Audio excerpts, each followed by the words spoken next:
The other two items in college basketball, they involve Jim Boeheim at Syracuse University, who seems to be at war with everybody right now. He's not had a great season. He's at war with the media. He's at war with the NCAA.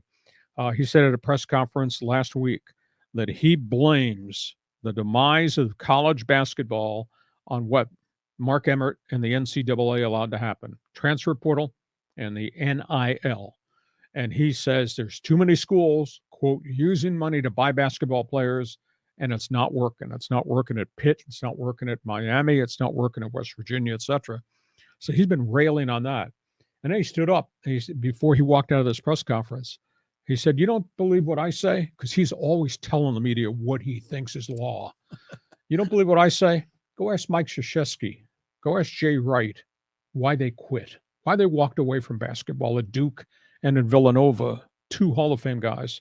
He said, same reason I just gave you, the NIL and transfer portal. And then the other item in college basketball, it's really an ugly story. Colorado State played Utah State a week ago at a game in Fort Collins, and Utah State's having a mystical season.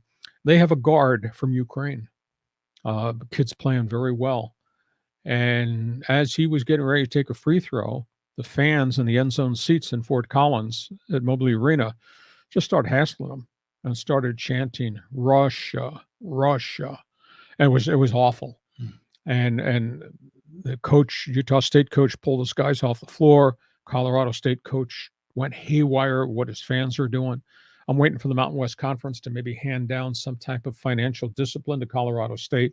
It was just deplorable for that student body, kind of like our show, but way beyond good taste to do that to a player whose family is still in the Ukraine.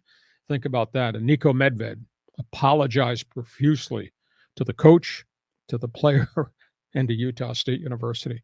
So, boy, what a bad couple of weeks in college basketball. Yeah, I mean, that's a rough go for all three of those teams.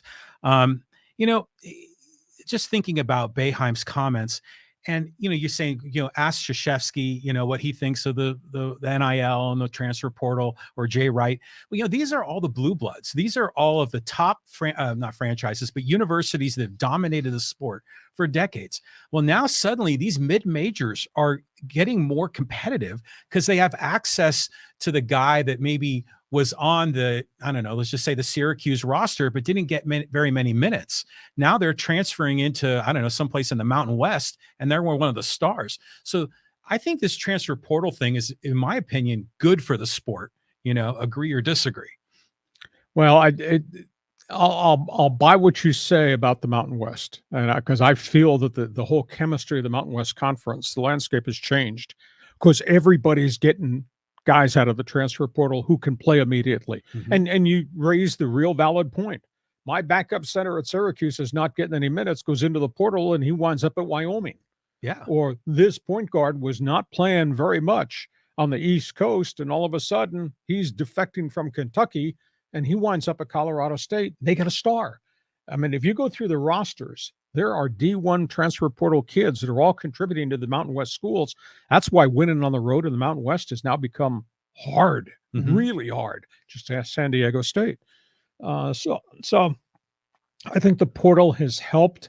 Portal has really created chaos.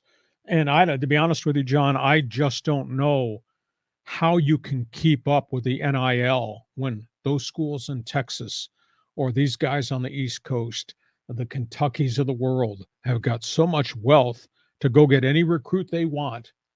And I don't see how the mid majors have anywhere near enough wherewithal to be able to compete, to keep players, get players, hold on to their own players. I don't care whether it's in the Mountain West or it's the Mid-American Conference or it's the Missouri Valley, all that next level down there, that's catastrophe, because they can't go get kids because they don't have the amount of money in the NIL to pay, and they're struggling to keep their kids because this kids' phones are ringing all the time. So it's going to change. NCAA has a new director.